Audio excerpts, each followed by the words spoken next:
मोहम्मद रिजवान ने अपनी इनिंग्स मजलूम फलस्तीनियों के नाम कर दी। मेरी इनिंग्स गजा में हमारे भाइयों और बहनों के लिए थी। मोहम्मद रिजवान की जानिब से ऐसा कहा गया। ट्वीट के रिजवान ने पूरे भारत को जो है ना बौखला कर अच्छा, ये एक ट्वीट की बात नहीं है। आप मोहम्मद रिजवान ने अगर सेंचुरी बनाने के बाद सबको पता है कि वो हमेशा अल्लाह ताला का शुक्र अदा करते हैं और सजदे में सर झुकाते हैं। इस पर भी उनका मसला है। इस पर भी मसला है। फिर नमाज की अदायगी के लिए ग्राउंड में जो उन्होंने नमाज की अदायगी की है उस पर भी इंडिया को मसला है बंद है। तो यहाँ पर हिंदू के अलावा जो और कौमें रहती होंगी उनका कितना जीना हराम करते होंगे, ये तो मुंह बोलता सबूत है। नादिन, मोहम्मद रिजवान ने फलस्तीनियों के हक में बयान क्या दिया। पूरा क्रिकेट बोर्ड, इनफैक्ट जो भारतीय क्रिकेट शायकीन है वो मोहम्मद रिजवान को आड़े हाथों ले रहे हैं और यहां तक कि आईसीसी तक बात पहुंचा दी गई है। यानी यूं कह लें कि मोहम्मद रिजवान मुश्किल में हैं।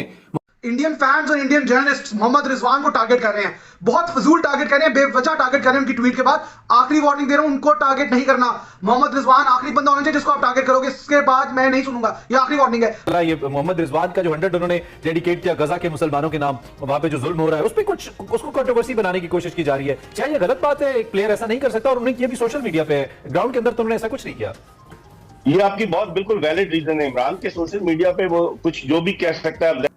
अब ये तंग नजरी देखें आप, क्योंकि इनके साथ ऐसा हुआ, लिहाजा इसके साथ भी ऐसा होना चाहिए। और वैसे भी आपको पता ही है कि नरेंद्र मोदी जो है और भारतीय गवर्नमेंट जो है वो इसराइल के साथ है। फलस्तीन में लोग मर रहे हैं, किसी को कोई परवाह नहीं है इस बात की, वो उनके साथ। अब आपकी जलेगी क्योंकि आप लोगों को पता है कि वो आपको हराएगा 14 अक्टूबर को अहमदाबाद में। आपको ये पता है कि उसने जो इनिंग्स लास्ट मैच में खेल दी है, आपका बड़े से बड़ा प्लेयर अंडर प्रेशर नहीं खेल सकता।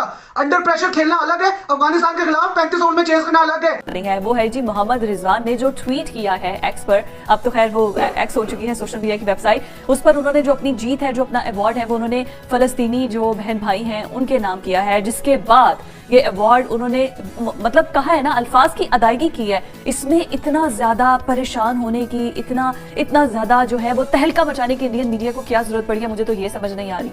अच्छा, भारतीय मीडिया इतना सीखपा हो रहा है, अपने इंतजामात उनके इंतहाई नाकिस हैं, अपनी चीजों पर उनका गौर नहीं है। लेकिन मोहम्मद रिजवान ने बस अपनी सेंचुरी को फलस्तीनियों के नाम कर दिया है, उनसे सॉलिडेरिटी शो की है, तो उस पर इतना हु एंड क्राई हो रहा है। उन्होंने सिर्फ ये लिखा अपने ट्वीट में कि मैं जो अपनी ये सेंचुरी है, आज की जो अपनी ये इनिंग्स है, ये अपने फलस्तीनी बहन भाइयों के नाम करता हूँ। क्योंकि हमें पता है फलस्तीन पर गुज़िश्ता 5 से 6 दहाइयों से इजराइल की जिस तरीके से जुल्म सितम जारी है, उनकी जो बर्बरियत वहां पर हो रही है, तो पूरी दुनिया उस पर खामोश तमाशाई का एक रूप धारे हुए थी। लेकिन अब जब फलस्तीनियों ने अपनी इस जिद्दोजहद आज़ादी या जिसको इंडिजिनस मूवमेंट कहते हैं, मुज़ाहमती तहरीक, उसमें जब जरा तेजी लेकर आए हैं और एक ट्वीट के रिजवान ने पूरे भारत को जो है ना बौखला कर दिया। अच्छा, ये एक ट्वीट की बात नहीं है। आप मोहम्मद रिजवान ने अगर सेंचुरी बनाने के बाद सबको पता है कि वो हमेशा अल्लाह ताला का शुक्र अदा करते हैं और सजदे में सर झुकाते हैं। इस पर भी उनका मसला है। इस पर भी मसला है। फिर नमाज की अदायगी के लिए ग्राउंड में जो उन्होंने नमाज की अदायगी की है उस पर भी इंडिया को मसला है। मतलब कि फिर ये तो आप खुल्लम खुला पूरी दुनिया को बता रहे हैं कि यहाँ पर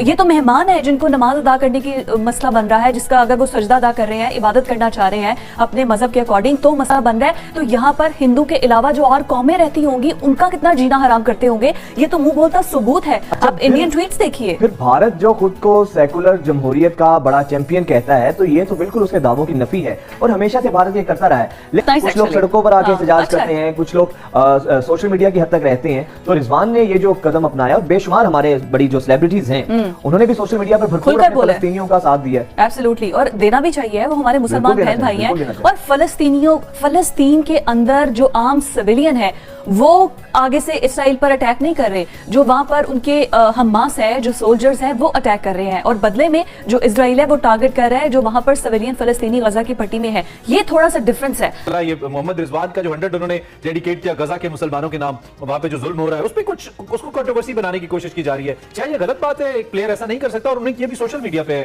ग्राउंड के अंदर तो उन्होंने ऐसा कुछ नहीं किया। ये आपकी बहुत बिल्कुल वैलिड रीजन है इमरान के, सोशल मीडिया पे वो कुछ जो भी कह सकता है। जैनब अब्बास ने सोशल मीडिया पे 2014 में लिखा ट्वीट और उसको रीजन उन्होंने बना लिया। लेकिन रिजवान, अब आप नोट करें कि पाकिस्तानी खिलाड़ी भी बड़े मोहतात हैं। अमूमन पाकिस्तानी बैट्समैन सेंचुरी स्कोर करने के बाद या 5 विकेट लेने के बाद सजदा किया करते थे। लेकिन भारत में आपने देखा कि इमरान वो अपने रिजवान जो है वो अल्लाह की तरफ हाथ उठा के उसका शुक्र अदा कर रहे थे। ये बिल्कुल गलत है। अब इसके पीछे लग जाएगा। अभी तो मुझे लग रहा है जका साहब को टफ टाइम मिलेगा, क्योंकि उन्होंने एक स्टेटमेंट दिया था कि अगर आप दुश्मन मुल्क में जा रहे हैं खिलाड़ी तो हमारा पूरा सपोर्ट है, हौसला अफजाई करें। तो वहां भारतीय मीडिया, आपको पता है 1.25 अरब की आबादी है, इतना बड़ा मीडिया है, बहुत छोटी छोटी चीजों को निकालता है और उनका सारा फोकस पाकिस्तान पर है, दीगर टीमों पर नहीं है। आप देखें हर मुल्क का तमाशाई आपको नजर आएगा अपने मुल्क की शर्ट पहने, पाकिस्तान का कोई नजर नहीं आता। तो इसका जिम्मेदार कौन है? मैं समझता हूँ भारतीय मीडिया बहुत ज्यादा अब जो है ना ज्यादा देखकर माइक्रो अंदाज से जो है वो सारी चीजें देख रहे हैं। नादिन, मोहम्मद रिजवान ने फलस्तीनियों के हक में बयान क्या दिया, पूरा क्रिकेट बोर्ड, इनफैक्ट जो भारतीय क्रिकेट शायकीन है वो मोहम्मद रिजवान को वाड़े हाथों ले रहे हैं और यहां तक कि आईसीसी तक बात पहुंचा दी गई है। यानी यूं कह लें कि मोहम्मद रिजवान मुश्किल में हैं, लेकिन इसके साथ साथ उन्होंने कल की जीत को और अपनी परफॉर्मेंस को फलस्तीनियों के नाम कर दिया। उनका कहना यह था कि मैं अपना अवार्ड गजा के मजलूम फलस्तीनियों के नाम करता हूं, और यह कहना था माजरत के साथ इंतहा पसंद भारतीयों को आग लग गई और उन्होंने मोहम्मद रिजवान के खिलाफ आईसीसी को शिकायतें लगाना शुरू कर दी।